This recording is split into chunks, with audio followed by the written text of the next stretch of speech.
What's up, everybody? Jordan Stewart here from Vover. Thanks so much for tapping into the Vover Original Show. Just a reminder that if you want to drop your opinions about the episode or respond to the host and guests with your voice, go and download the Vover app wherever you get your apps. Vover, voice over everything. Enjoyed the show.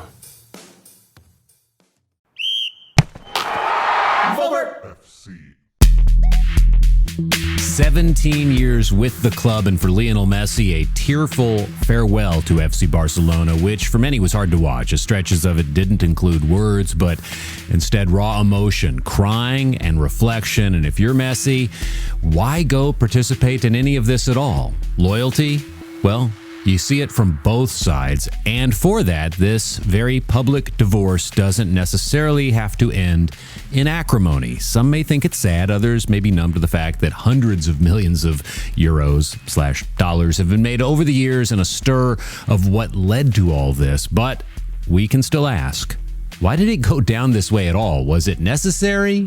Was it planned? Here on Monday's Vover FC, the sound of world football, we go voice over everything. Messi and Barcelona in the aftermath of a split-up that mirrors many personal relationships that come to an end. I mean, the tired adage of it's not personal, it's just business, once again, doesn't really apply here when it seems to be very personal. I mean, think about it. Just over a calendar year ago, it was Messi ready to leave as team management were not making moves that he thought could benefit success at the level that both he and Barca supporters feel they deserve from a luminary club like FC Barcelona. I mean, it wasn't solely the issue, but a real disconnect between Messi and the former folks leading the club did seem to smooth over with the election that brought back a team president that he trusted, and he trusted to a point that everyone now is being very forthcoming that Messi was willing to take half of the salary that he was making previously to stay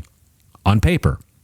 That's not a bad home team discount, but you know, you've got to look at it from his perspective, an Argentinian who has spent his adult life and most of his teenage years with FC Barcelona.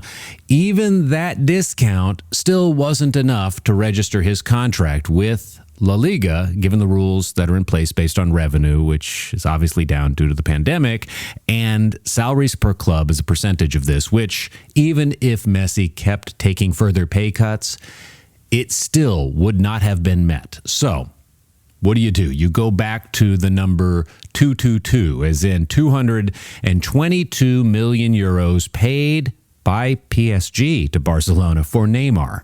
Unlike Messi, this wasn't a free by any stretch of the imagination, 222 million euros for a player, which prompted something to the tune of 300 million then being spent for Griezmann, Dembélé, and Coutinho. Money in that was then not spent wisely necessarily while building via the academy, but it was fast cash thrown as fuel onto a burning pile that just kept getting bigger and bigger and bigger until it fell over. And forget the recent Aguero and Depay entries to the club. Aguero, by the way, now injured and expected to be out 10 weeks. Those contracts also haven't been registered. But for this story of why Messi was in full public view, highly emotional at a podium, speaking his truth on Sunday, we have to puncture the notion that this was just mismanagement, that new management could somehow fix.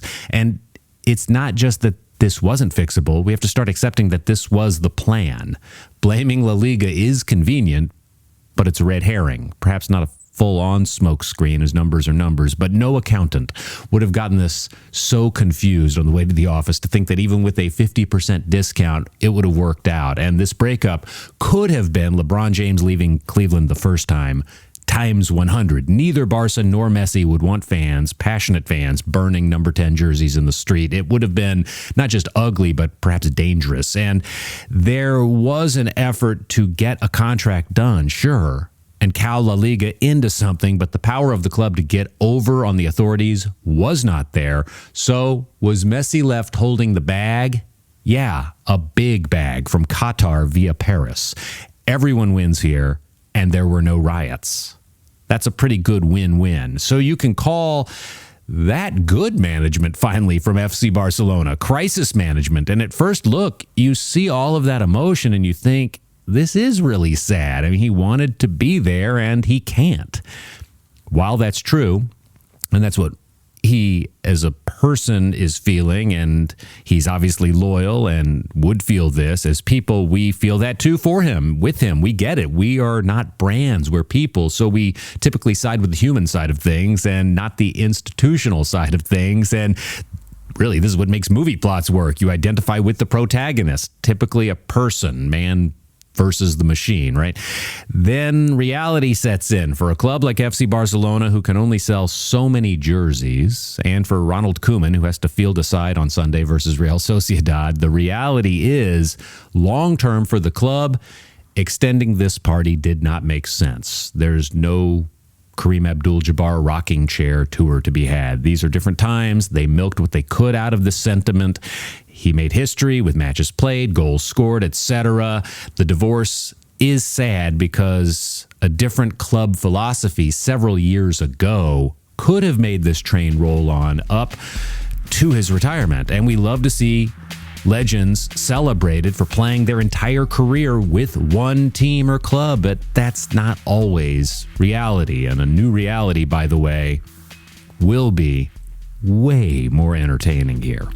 Back with more on Wednesday. Thank you so much for listening in to this Monday edition of Vover FC.